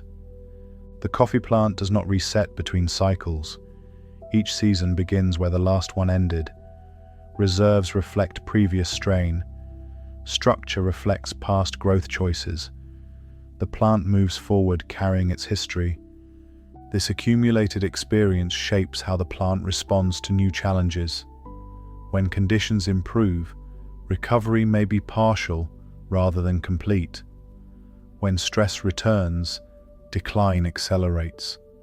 The plant behaves cautiously, conserving what it can. At this stage, decisions made years earlier continue to matter. Soil care, shade management, and planting density leave long shadows. Improvements take time to show effect. Damage takes time to repair. This delayed response makes coffee difficult to manage quickly. Actions taken today may not reveal their consequences for several seasons. The plant's slow pace extends both risk and reward. For this reason, long-term planning becomes essential. Adjustments work best when introduced gradually. Sudden changes rarely produce immediate benefits and often increase stress. The coffee plant responds best when allowed to adjust at its own pace. Given time, it redistributes growth, rebuilds reserves, and finds balance within new conditions. Forced change interrupts this process. Across landscapes, this dynamic shapes how coffee production persists. Some regions maintain stability for decades, others see cycles of boom and decline. The difference often lies in how well systems absorb variation rather than eliminate it. The plant itself remains consistent. It continues responding to water, temperature, soil, and time as it always has. Its behavior reflects accumulated experience rather than short-term opportunity. As the coffee plant moves through yet another cycle, growth resumes quietly. Buds begin forming again. Leaves capture light. Energy accumulates. Nothing signals transition. The process continues, shaped by place and history. As the coffee plant continues cycling through growth and recovery, its relationship with human management becomes more pronounced. By this stage, the plant's own biology is no longer the only factor shaping outcomes. Decisions made around it begin to carry weight over many years, sometimes longer than the lifespan of a single plant. Pruning is one of the most influential of these decisions. Each cut alters how energy moves through the plant. Removing branches reduces immediate demand, but it also changes where future growth will occur. When pruning is light and consistent, the plant adjusts gradually. New branches form where balance allows. Structure remains open and stable.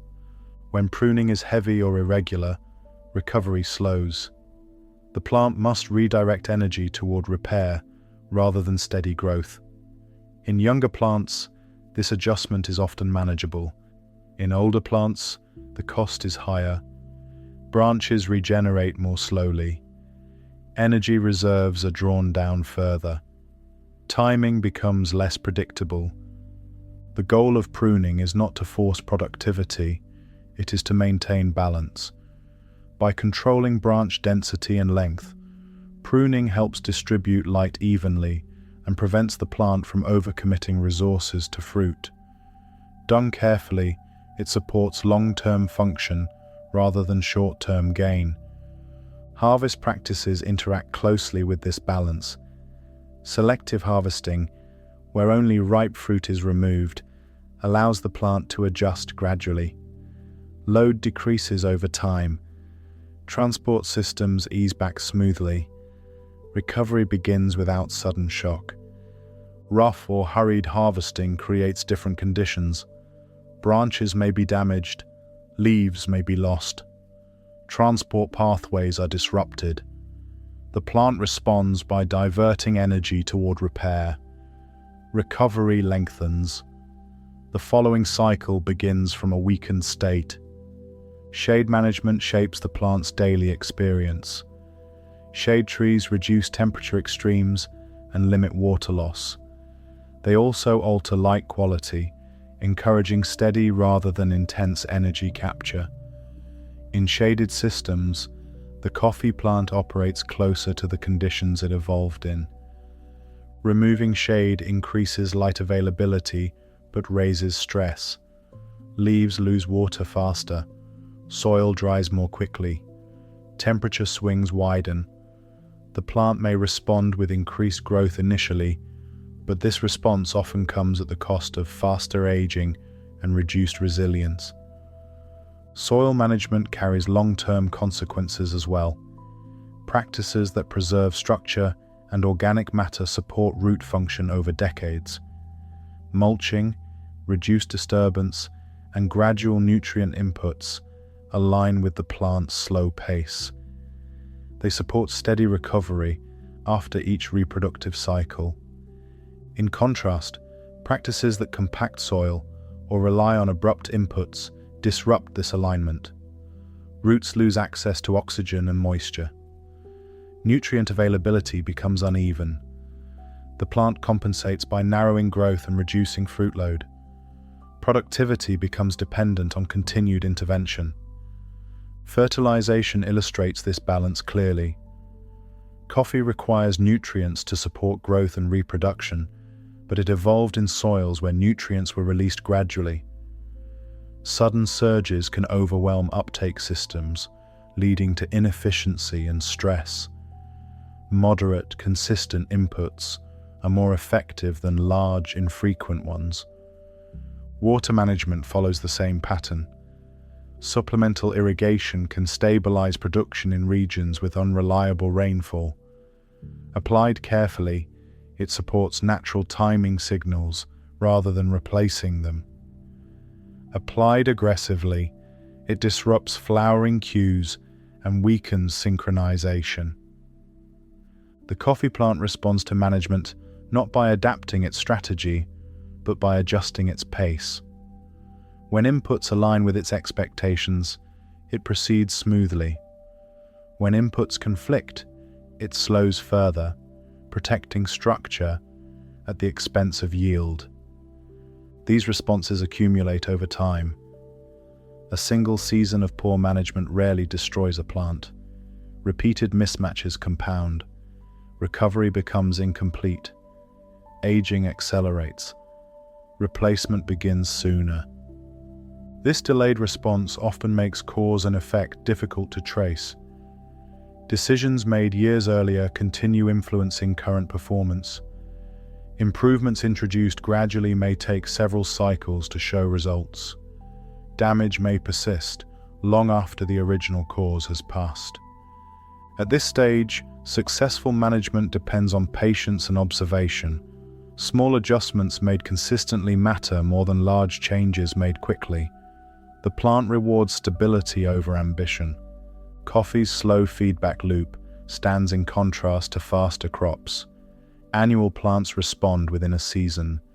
Coffee responds across years. This difference shapes how landscapes evolve and how mistakes accumulate. In systems where management works with the plant's pace, stability emerges. Yields fluctuate, but remain within a manageable range. Plants age slowly. Replacement happens gradually. Soil and microclimate continue developing. In systems where management pushes for speed, instability grows. Yield peaks are followed by sharper declines. Recovery periods lengthen. External inputs must increase to sustain output. The coffee plant does not resist management. It simply reveals its consequences over time. Growth patterns shift. Recovery changes. The plant's condition becomes a record of how it has been treated. As cycles continue, experienced growers often adjust their expectations. The focus shifts from maximizing output to maintaining balance. Longevity becomes as important as yield. Systems are shaped to support continuity rather than expansion. This long view aligns closely with the plant's biology. Coffee was never built for rapid turnover. It was built to persist within stable systems, responding slowly and predictably to its surroundings. By this point in the story, the coffee plant has shown its preferences clearly. It grows best when conditions change gradually. It recovers best when stress is spread over time. It produces most reliably when allowed to follow its own rhythm. Management does not override these tendencies. It either supports them or works against them. The outcome becomes visible only after many seasons have passed. As the plant moves into yet another cycle, its response reflects everything it has experienced so far. Growth resumes where balance allows. Buds begin forming quietly. Energy accumulates once again, shaped by the conditions that surround it. As the coffee plant moves through repeated cycles, shaped by both environment and management, longer patterns begin to emerge. These patterns are not visible in a single season or even across a few years. They become clear only when the plant is observed over decades, as growth, recovery, and decline unfold at a measured pace. One of the most consistent patterns is the way productivity rises and falls over time. After establishment, yields increase gradually as structure strengthens and reserves build. This increase is rarely sharp. It reflects the slow expansion of branches, leaves, and roots, rather than any sudden change in behavior. For a period, production remains relatively stable. The plant finds a rhythm it can maintain without strain. Eventually, this stability begins to shift. Yields fluctuate more noticeably. Recovery between cycles takes longer. Flowering becomes less uniform. These changes do not signal immediate failure. They mark a transition into a phase where maintenance increasingly competes with reproduction for energy. This transition does not occur at the same age for every plant. It depends on cumulative experience. Plants that have endured repeated stress reach this point sooner. Plants grown in stable systems reach it later. The coffee plant carries its history in its tissues, responding to what it has lived through rather than what is typical. During this phase, the plant often produces fruit unevenly across branches. Some sections remain productive, others slow or stop. The plant redistributes energy toward areas that remain functional, allowing parts of the structure to decline quietly while preserving others. This selective maintenance reduces risk. By limiting investment in weaker tissues, the plant avoids spreading resources too thinly. Productivity declines gradually rather than collapsing. Longevity is preserved at the expense of output. At the same time, the surrounding system continues evolving. Soil deepens as organic matter accumulates. Microbial communities adjust to long-term patterns of root growth and litter fall. Shade trees mature, altering light and temperature in subtle ways. These changes feed back into how coffee plants behave. In long-established systems, these feedbacks create stability. Temperature extremes soften. Moisture availability becomes more predictable. Nutrient cycles align with the plant's pace. Stress is absorbed by the system rather than concentrated on individual plants. In younger or frequently reset systems, these buffers are weaker. Each stress is felt more directly. Recovery depends more heavily on intervention. Aging accelerates. Replacement becomes more frequent. The coffee plant responds consistently. When conditions remain familiar, it continues functioning even as productivity declines. When conditions shift abruptly, decline accelerates. The plant does not attempt to rebuild quickly. It narrows activity further, conserving what remains. Replacement becomes increasingly important at this stage. Older plants contribute less fruit, but still shape the environment. Their presence moderates conditions for younger plants. Removing them gradually preserves continuity. Removing them abruptly disrupts balance. Young plants entering the system benefit from this continuity. Shade reduces stress. Soil structure supports root growth. Microclimate stability shortens the establishment period. These advantages carry forward for years. Over time, entire landscapes begin to reflect these dynamics. Areas managed for continuity maintain productivity longer. Areas managed for short-term gain experience cycles of boom and decline. These patterns emerge slowly, visible only when viewed across many seasons. The coffee plant itself remains unchanged. Its responses are steady, predictable, and slow. It adjusts pace rather than strategy. It conserves structure rather than chasing opportunity. This consistency is what makes coffee both resilient and vulnerable. Resilient within stable systems, vulnerable when pushed beyond narrow limits. The same traits that support longevity limit flexibility. As cycles repeat, the plant's behavior becomes increasingly shaped by accumulated constraint. Growth slows, recovery stretches out, reproductive effort lightens, replacement begins to dominate the system's dynamics. None of this occurs suddenly. There is no clear dividing line between productive and declining phases. The plant moves gradually from one state to the next, adjusting continuously, rather than changing abruptly. This gradual transition explains why coffee fields often appear productive long after peak yield has passed. The system continues functioning. Fruit still develops. Harvest continues. Only careful observation reveals the slow shift underway. These long-term patterns also explain why recovery from disruption takes so much time. Damage does not occur in a single moment. It accumulates.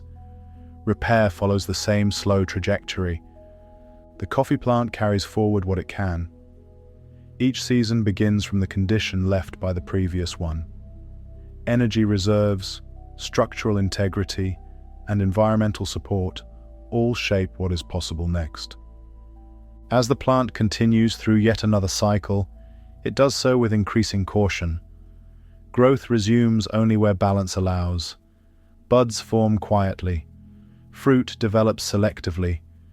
Recovery remains central. As the coffee plant continues through later cycles, the way it handles pressure becomes more noticeable.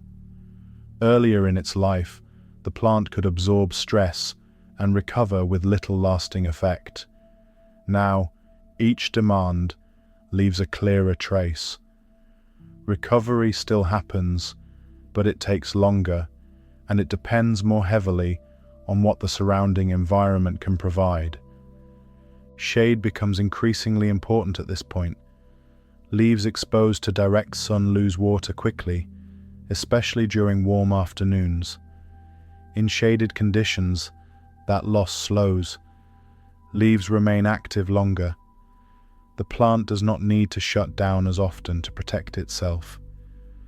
Over time, this difference affects how much energy the plant can rebuild after fruiting. Shade also changes how the soil behaves. Without direct sun, the surface dries more slowly. Moisture stays available longer between rain events. Roots experience fewer sharp swings between wet and dry conditions. For older plants, this stability matters more than abundance. Air movement shifts as well. In open areas, wind dries leaves quickly, but increases water loss. In dense systems, air moves more slowly. Leaves stay damp longer after rain, which can increase disease pressure. Where vegetation is mixed rather than dense, airflow remains uneven, allowing leaves to dry without excessive exposure. The plant benefits from this balance without needing to respond actively. Leaf litter adds another layer of support. As leaves fall and decompose, they soften the soil surface. Water penetrates more easily. Roots encounter less resistance. Nutrients are released gradually rather than all at once. Over years, this slow accumulation changes how the plant experiences both rain and drought. Roots respond to these conditions by maintaining contact longer. Fine roots persist where moisture and nutrients remain available. Uptake continues even as internal transport slows with age. The plant remains functional, not because it has changed, but because the environment has adjusted around it. Where these buffers are absent, stress concentrates. Soil dries quickly, heat builds, nutrients arrive unevenly. The plant responds by limiting activity. Growth slows, fruit loads lighten, recovery stretches out further each cycle. Water management interacts with this process closely. In places where rainfall no longer arrives reliably, additional water can reduce stress if applied carefully. When water arrives at times that resemble natural patterns, flowering and recovery remain aligned. When water arrives constantly or unpredictably, signals blur. Flowering becomes uneven. Energy use becomes less efficient. The same pattern appears with nutrients. Coffee can use added fertility, but only when it arrives gradually. Sudden surges push uptake systems beyond what they are built to handle. Excess remains unused or alters soil processes the plant depends on. Over time, efficiency declines rather than improves. As these pressures combine, the coffee plant grows more cautious. It does not attempt to maintain earlier levels of output. Instead, it limits what it commits. Growth becomes selective. Flowering becomes lighter. Recovery becomes the main focus. These changes are subtle. The plant still looks healthy. Leaves remain present. Fruit still develops. Only over several seasons does the shift become clear. Production varies more. Recovery takes longer. Small stresses have larger effects than they once did. In systems that soften these stresses, this shift happens slowly. Plants continue functioning for many years. In systems that amplify stress, the shift accelerates. Decline appears earlier, even when management increases. Climate variability adds another layer. Rain arrives later, or in heavier bursts. Nights remain warmer. Dry periods last longer. Even when averages remain suitable, sequences change. The plant responds by narrowing activity further. Flowering may still occur, but coordination weakens. Recovery after harvest stretches out. Energy reserves rebuild more slowly. The plant does not adjust its strategy. It waits. Where shade, soil structure, and moisture buffering are already in place, these changes are absorbed. Where they are not, each irregular season leaves a stronger mark. Recovery becomes incomplete. As time passes, the plant's priorities narrow further. Maintenance takes precedence. Growth becomes minimal. Reproduction becomes selective. These are not signs of failure. They are signs of conservation. Around older plants, younger ones continue establishing where conditions allow. Shade remains. Soil continues developing. The system shifts gradually, rather than collapsing. The plant does not resist this change. It moves with it. Leaves continue capturing light. Roots continue searching for moisture. Buds still form when signals align. The pace is slower, but the cycle continues. As the coffee plant moves through later years, the rhythm of its cycles becomes increasingly shaped by memory held in its tissues. Not memory in any conscious sense, but memory carried in structure, reserves, and response. Each season begins from whatever condition the plant managed to preserve from the one before. At this stage, growth no longer follows a predictable pattern across the whole plant. Some branches remain active, producing new leaves and supporting fruit. Others slow or stop altogether. The plant does not try to correct this imbalance. It allows activity to concentrate where conditions and structure still support it. Branches that continue functioning tend to be those with better access to light and water. Their leaves remain healthier. Transport within them stays more efficient. Energy moves more easily through these pathways, allowing modest growth to continue.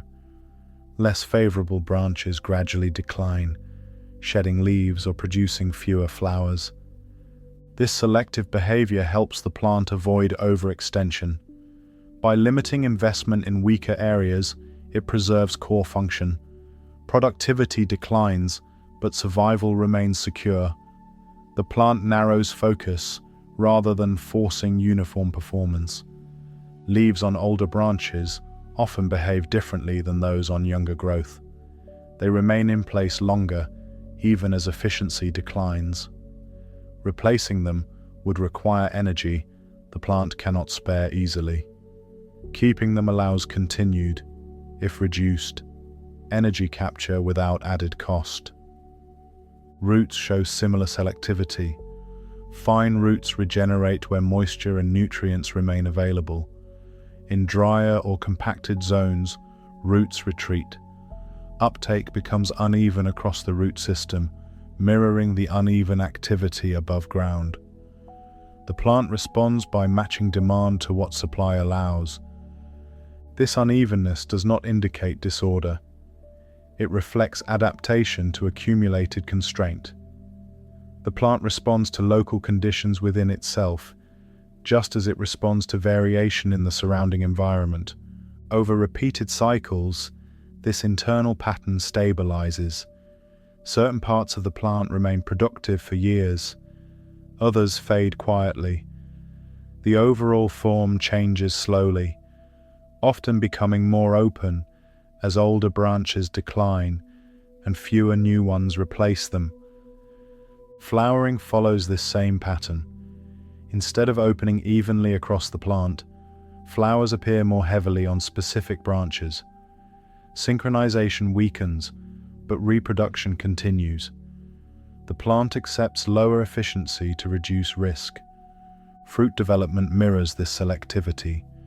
Some branches carry fruit to maturity, others shed fruit early or fail to set it at all. The plant does not redistribute resources aggressively. It allows outcomes to vary rather than attempting to equalize them. Recovery after harvest reflects these differences. Branches that carried fruit draw more heavily on reserves. Their recovery is slower. Less active branches recover more easily, but contribute less overall. Balance emerges from uneven contribution rather than uniform performance. This pattern extends across seasons. The plant gradually reshapes itself through differential use. What remains functional persists. What does not quietly withdraws. Structure evolves through use rather than redesign. External conditions continue influencing these internal decisions. A sequence of favorable seasons may allow some recovery. New growth may appear on branches that had slowed previously. A return of stress may reverse this again.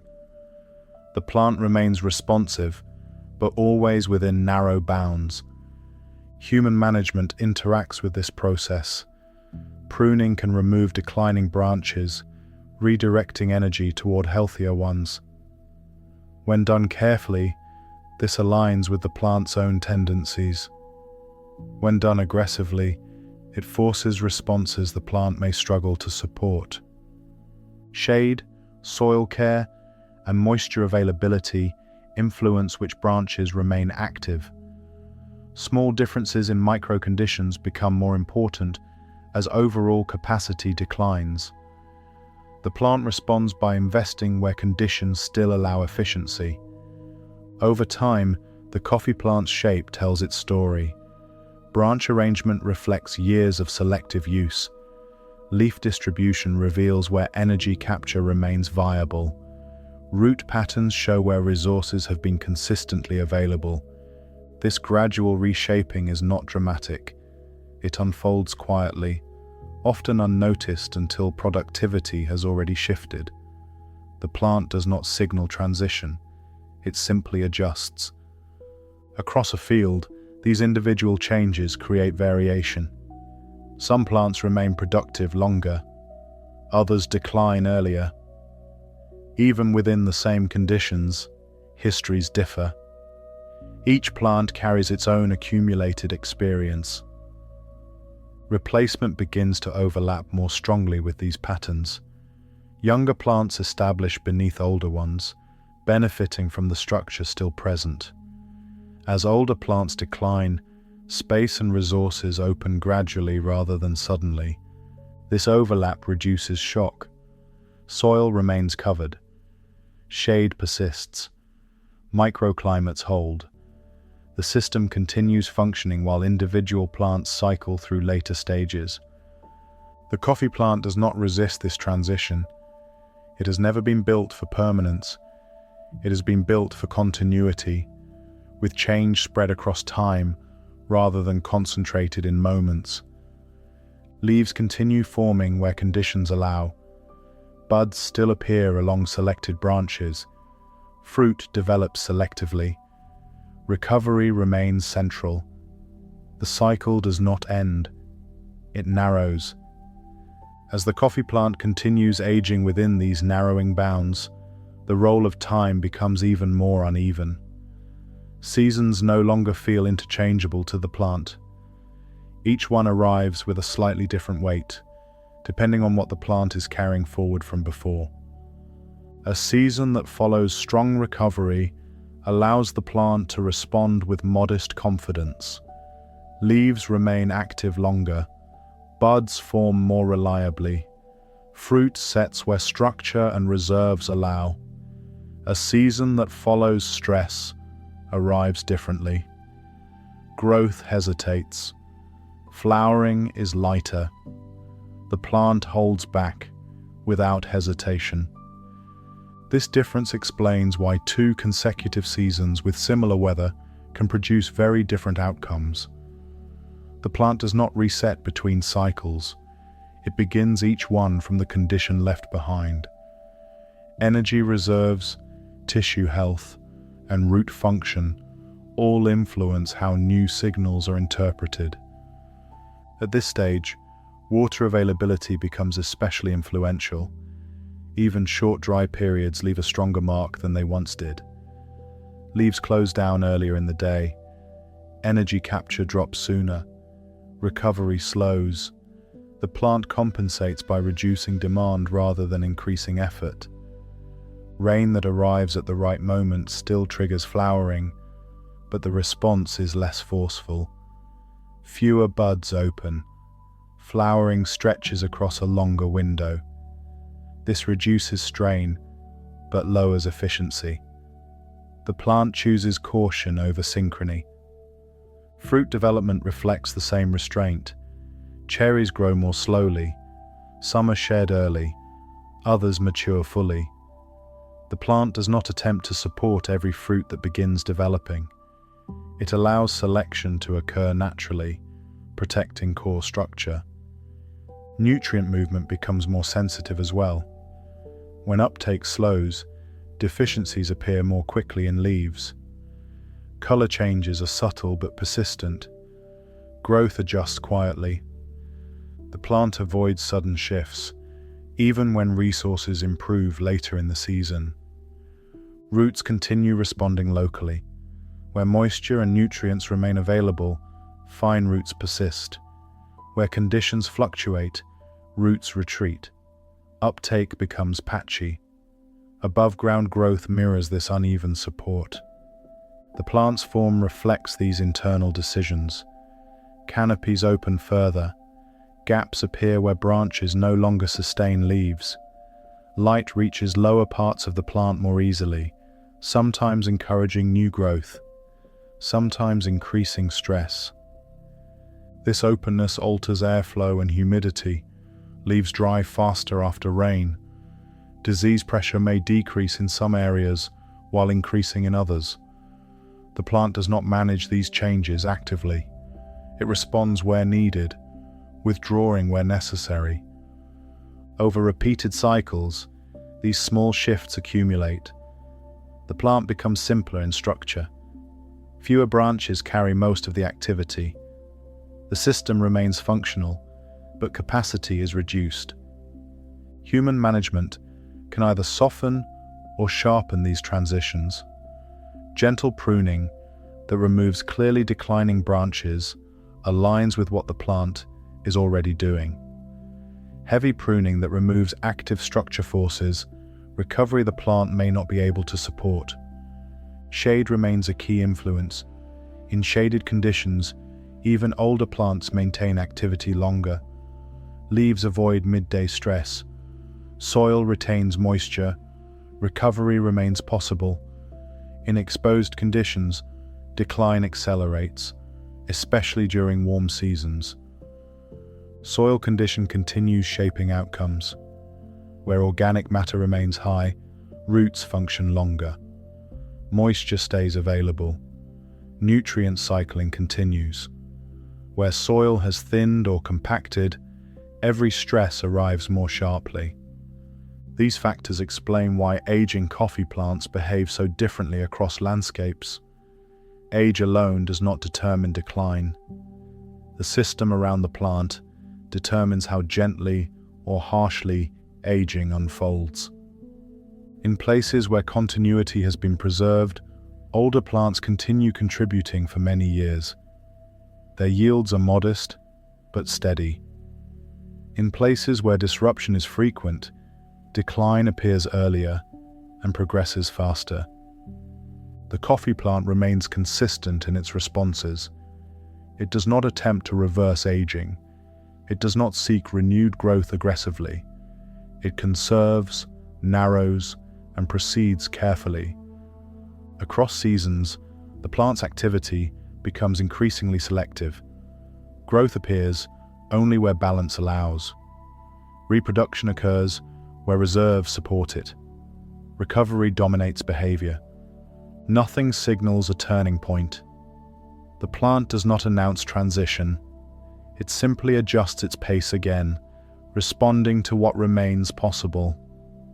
Leaves continue capturing light where they can. Roots continue exploring where conditions allow. Buds still form along certain branches. The cycle persists, quieter but intact. As the coffee plant grows older, visible differences begin appearing across its structure. Some branches remain covered in leaves from one season to the next. Other branches lose leaves and do not replace them. During warm days, leaves on leafy branches open in the morning and begin closing earlier than they once did. By mid-afternoon, many remain partially closed. The same behavior appears on most warm days, even when soil moisture is still present. Older leaves stay attached longer. Their surfaces feel thicker. Their color varies across the leaf, with darker areas near the veins and lighter areas toward the edges. New leaves appear less often and usually form near the tips of branches that already carry leaves. Branches that once extended outward each season stop lengthening. Their ends remain unchanged from one year to the next. Some branches continue holding leaves along part of their length. Others lose leaves gradually until only bare stems remain. No new branches appear in areas where branches were lost earlier. Gaps between leafy branches remain visible through the canopy. Sunlight reaches deeper into the plant through these openings. Roots beneath the surface show similar unevenness. In areas where soil remains moist longer after rain, fine roots remain present. In areas where soil dries quickly, fine roots disappear and do not return in the same density. Water movement through the plant slows during dry periods. After rainfall, stems become firm and leaves regain tension. As soil moisture decreases, this firmness fades and leaf tension reduces again. After fruiting, sugars move back into stems and roots. In some branches, stems thicken slightly over several weeks. In other branches, no visible change occurs. Storage remains uneven across the plant. Flower buds form only on branches that held leaves during the previous season. Buds appear close to the stem at leaf junctions. Branches without leaves show no bud formation. When flowering occurs, flowers open on some branches over several days. Other branches show no flowering at all. Some buds open and fall within a short time. Others remain unopened and dry in place. Fruit develops on a limited number of branches. Small green cherries appear clustered near the stem. On other branches, no fruit forms. As the season progresses, some cherries enlarge while others drop early. Branches carrying fruit bend slightly under the added weight. Branches without fruit remain in the same position. No new growth appears along the length of fruiting branches during this period. After harvest, leaves on fruiting branches regain firmness more slowly than leaves on non-fruiting branches. Color deepens gradually after rainfall. New leaf growth remains limited and confined to a few branch tips. Roots respond slowly after harvest. In soil zones that stay damp longer, fine roots increase slightly over several weeks. In soil zones that dry quickly, root density stays low. Soil condition affects this response clearly. Where organic matter forms a thicker surface layer, water penetrates deeper and remains longer. Roots remain present in these areas. Where soil is compacted or shallow, drying occurs quickly and fine roots are less visible. Shade alters daily leaf behavior. Leaves under shade remain open longer during warm hours. Leaves in exposed positions close earlier and remain closed for longer periods. Temperature affects timing. After cooler nights, leaves open earlier the following morning. After warm nights, opening is delayed. Insects feed on older leaves more frequently. Small holes and surface marks remain visible for longer periods before edges dry and harden. Fungal spots appear occasionally on stressed leaves. In areas with airflow, spots dry and stop expanding. In denser areas, spots remain moist longer and enlarge slowly. Affected leaves remain attached. Pruning changes branch distribution where applied. Removed branches do not regrow. When active branches are removed, leaf production remains low for an extended period. Shade adjustments affect stress levels. Where shade increases, leaf loss slows and soil remains moist longer. Where shade decreases, leaves lose moisture faster and close earlier during the day. Across several seasons, the same branches continue carrying leaves and fruit. Bare sections remain bare. New growth does not fill earlier gaps. Younger plants nearby show different behavior. Their branches lengthen each season. Leaves replace quickly after loss. Root density remains higher across soil layers. After the first rains of the new season, small new leaves appear only at the tips of a few branches. The same bare stems that were visible at the end of the previous season remain bare. No new shoots appear from those bare sections. In the days immediately after rain, leaves on the leafy branches look firmer and sit flatter. A few days later, when the soil surface dries, those same leaves look softer again and hang slightly lower. The bare branches look the same before and after rain. In later seasons, there are fewer leafy branch tips than there were earlier. The height of the plant stays close to the same, but the canopy looks thinner. Open gaps between branches remain visible when looking through the plant. Leaves are present only on certain branches. Other branches remain without leaves. Buds appear only on the leafy branches, close to the stem where leaves attach. In the next year, leaves, buds, and fruit appear on the same parts of the plant. The bare parts remain bare. As the light changes across the field, leaves on the remaining branches move more slowly. Some stay open longer than others. A few close early and do not reopen until the next day. The pattern repeats quietly, without spreading to new parts of the plant. Branches that still carry leaves hold their position. Bare stems remain exposed. No new growth appears along their length. Gaps in the canopy stay open, allowing light to pass through to the soil below. After rainfall, the surface darkens and softens. Water sinks in where leaf litter has collected. In other areas, the surface dries quickly and lightens again. Roots beneath these areas remain unseen, but the soil above them changes in texture over several days. Leaves closest to the stem appear thicker and darker. Leaves farther out show lighter edges and slower movement. Some hang lower than before. Others hold steady. Small buds remain visible on a few branches near the stem. They do not open all at once. Some stay in place for days. Others dry and fall without opening. Nearby branches remain unchanged. Fruit that remains on the plant hangs quietly. No additional fruit appears.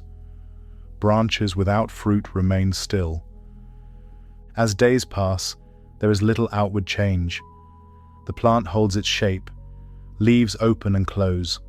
Soil dries and darkens again with passing rain. Insects move across leaf surfaces and disappear. Younger plants nearby show small changes at their tips. Older plants remain as they are. Shade stays in place. Light moves slowly across the ground. Nothing shifts suddenly. The field settles into stillness between events. Leaves, branches, soil, and light remain present, each changing slightly from one day to the next. I hope you enjoyed listening all about the coffee plant. Thank you for listening to the Sleepy Mind channel.